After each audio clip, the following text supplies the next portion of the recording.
Bonjour, bienvenue. Aujourd'hui, on va réviser les phrases avec si. Euh, Vous savez déjà toutes les informations qui sont dans le PowerPoint. C'est juste pour réviser. Alors, les premières possibilités, on a si et le présent et le futur.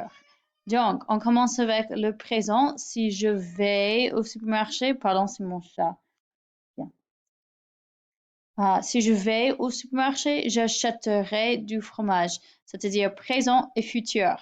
If I go to the supermarket, I will buy cheese. Puis je peux changer les éléments pour avoir le futur, puis si et puis le présent. J'achèterai du fromage si je vais au supermarché. C'est la même phrase. J'achèterai au futur, puis si là-bas, puis le présent. L'autre possibilité qu'on n'avait pas discuté avant, c'est l'impératif. Si tu veux partir, vas-y. Mange si tu as faim. C'est-à-dire que j'utilise si et le présent, si tu veux, si tu as faim. Mais puis, j'utilise l'impératif pour dire fais ce chose-là. Ce n'est pas nécessairement un choix. Après ça, on peut l'utiliser pour une situation qui n'existe pas à ce moment. Avec si et puis imparfait et conditionnel. Si j'étais toi, je voyagerais en France. Donc si et puis on a l'imparfait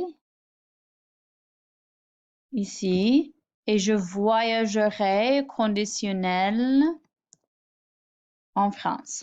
If I were you, I would travel to France. This is what I would do given the situation. Puis on a la même chose, c'est juste à l'envers. On a le conditionnel, c'est, et puis si, et puis l'imparfait. Je voyagerai en France si j'étais trois.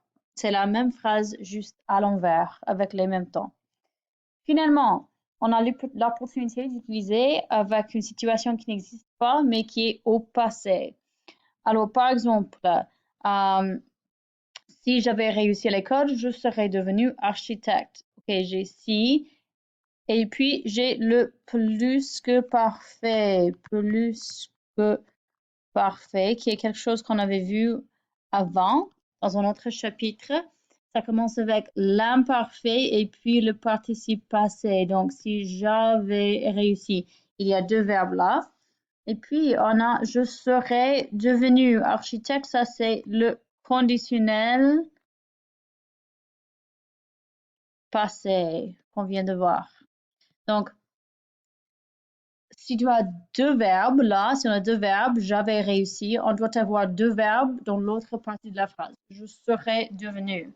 On peut faire l'envers comme on a fait avec les autres et puis changer les choses. Donc, on a le conditionnel passé. Je serais devenu architecte si et puis si j'avais réussi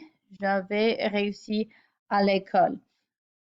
Alors, ça, c'est pour le passé. Ça, c'est pour le présent, pour le futur aussi. Alors, ici, on a If I were you, I would travel to France. Here, on a si If I had succeeded at school, I would have become an architect. Donc, présent, passé, c'est différent. Je vous remercie et bonne chance.